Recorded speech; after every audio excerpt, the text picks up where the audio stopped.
नमस्कार, आप देख रहे हैं दैनिक कड़क बिहार टाइम्स और मैं हूं आपके साथ हलीमा खातून। अभी मैं रोहतास जिले के खैरा महाविद्यालय में मौजूद हूं। यहाँ के क्षेत्रफल के बारे में मैं बात करती हूं। आइए और यहाँ के क्षेत्रफल प्राकृतिक रूप से दिखाती हूं। यहाँ के जो पेड़ पौधे हैं बहुत ही अच्छी है, गार्डन भी बहुत अच्छे हैं। यहाँ के कॉलेज बहुत ही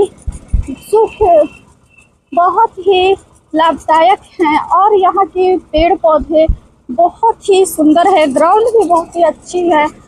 यहाँ पे बस लगभग 250 स्कूल है। यहाँ पे रूम है पढ़ने के लिए, बच्चों के लिए ऑफिस है और कैंटीन भी है।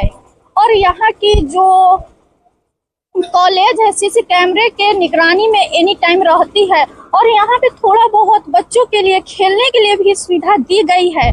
और यहाँ के प्रिंसिपल अजरा मैम से भी बात करेंगे, उनका क्या कहना है यहाँ के बारे में। वो अभी नई ज्वाइनिंग ली है यहाँ पे।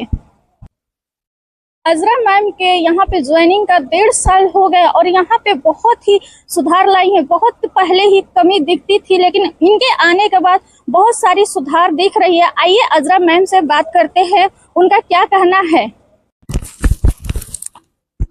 यहाँ पे मैं देख रही हूँ कि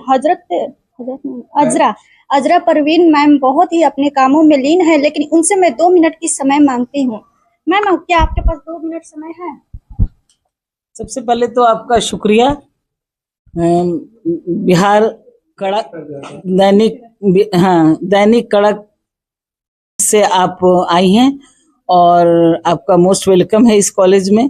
और आप जो भी प्रश्न पूछना चाहती हैं, जो भी आपको इंक्वायरी इस कॉलेज के बारे में चाहिए, आप पूछ सकती हैं।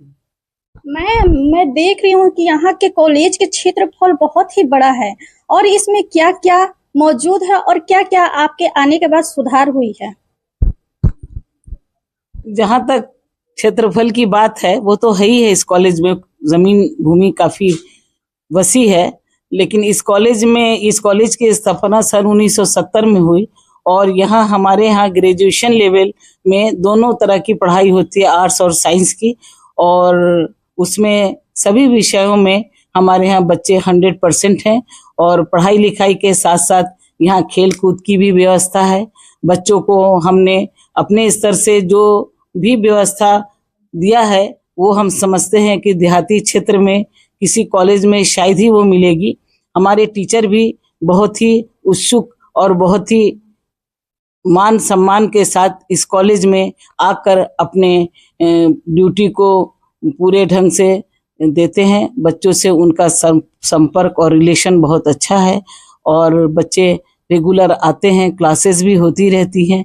और आजकल हमारे यहाँ इंटरनल एग्जाम्स लिया जा रहा है और इसीलिए कैंपस में काफ़ी भीड़ भी है।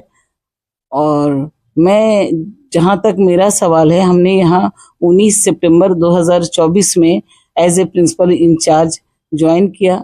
इससे पहले हम एसपी जैन कॉलेज बॉटनी में पीजी डिपार्टमेंट में हेड थे और उस वक्त से अब तक कॉलेज कैंपस खुद ही ये बताएगा कि हमारे आने के बाद आप देख सकती हैं कि कॉलेज के अंदर का जो दरो दीवार है उसमें एक अलग सी रौनक नजर आ रही है।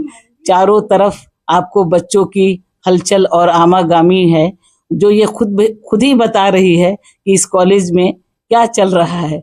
अब हम अपने मुंह से अपनी तारीफ क्या करें, लेकिन हम चाहते हैं कि हमारे रिजिम में ये कॉलेज आसमान की ऊंचाइयां छुए। और जो सब्जेक्ट हमारे यहाँ नहीं हैं उनके लिए हमने प्रयास भी किया है, यूनिवर्सिटी में उसके लिए आवेदन भी किया है ताकि हमारे बच्चों को सभी विषयों में पढ़ाई की सहूलियत मिल सके।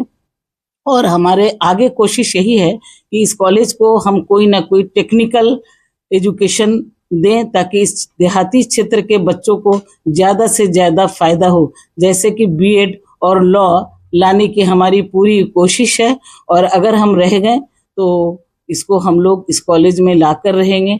इसके लिए हमारे लोकल गांव वासी, यहाँ के जन प्रतिनिधि, एमएलए साहब भी इंटरेस्टेड हैं और कॉलेज के सारे स्टाफ भी चाहते हैं कि ये टेक्निकल एजुकेशन यहाँ आए और कॉलेज आगे की तरफ दिन ब दिन अपनी रफ्तार से बढ़ती जाए। Thank you. धन्यवाद मैम। कि मैम ने बताया कि यहाँ पे बहुत सारी सुविधाएं बदल चुकी हैं, और मैं ये बता देना चाहती हूँ कि यहाँ की मैम बहुत ही अच्छी हैं और बहुत ही अपनी मेहनत और लगन से इस कॉलेज को आगे बढ़ाने का काम कर रही हैं। और उन्होंने यह भी बताया कि टेक्निकल को बहुत ही आगे बढ़ाने की प्रयास में लगी हुई हैं। आप देख रहे हैं दैनिक बिहार टाइम्स और निर्भीक निष्पक्ष देश की धड़कन जनता की आवाज।